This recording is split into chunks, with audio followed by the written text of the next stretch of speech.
ఎగ్‌తో ఏ combination చేసినా సరే taste మాత్రం చాలా బావుంటుంది కదా! అండ్ ఎగ్‌లో మీకు ఏ రెసిపీస్ అంటే ఇష్టమనేది కూడా కింద కామెంట్ సెక్షన్‌లో కామెంట్ చేయండి.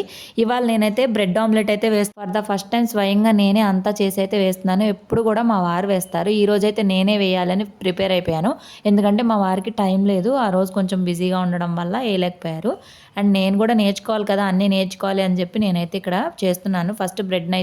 ఫస్ట్ ఆమ్లెట్‌లో ముంచేసి మళ్ళీ తిప్పైతే పెట్టుకోవాలి. దాన్ని కూడా రివర్స్ తిప్పి కాల్చుకోవాలి. లేదంటే పచ్చి పచ్చిగా ఉంటది. తర్వాత మా వారు తిని మాత్రం చాలా బా వచ్చిందని చెప్పారు. అప్పుడైతే నాకు చాలా హ్యాపీగా అనిపిచ్చింది. ఈ బ్రెడ్‌ని కూడా మనం వెనక్కి తిప్పుకోవాలండి. లేదంటే మాత్రం పచ్చి పచ్చిగా ఉంటది. ఇంక అంతా అయిపోయినాక ఇట్లాగా 4 పీసెస్ లాగా కట్ చేసుకొని తింటే మాత్రం సూపర్ అంటే సూపర్‌గా ఉంటది. మీకు ఇలాగ బ్రెడ్ ఆమ్లెట్ ఇష్టమా? లేదా? అనేది కూడా కామెంట్ సెక్షన్‌లో కామెంట్ చేయండి. ఇంకొక ఫ్యూ అవర్స్‌లో మనకి న్యూ ఇయర్ అయితే వచ్చేస్తది. క్యాలెండర్ చేంజ్ అయిపోద్ది. ఈ ఇయర్‌లో మీరేమేమి చేశారు అండ్ నెక్స్ట్ ఇయర్‌లో మీ రిజల్యూషన్స్ ఏంటి అనేది కూడా ఖచ్చితంగా కింద కామెంట్ సెక్షన్‌లో కామెంట్ చేయండి. Bye bye.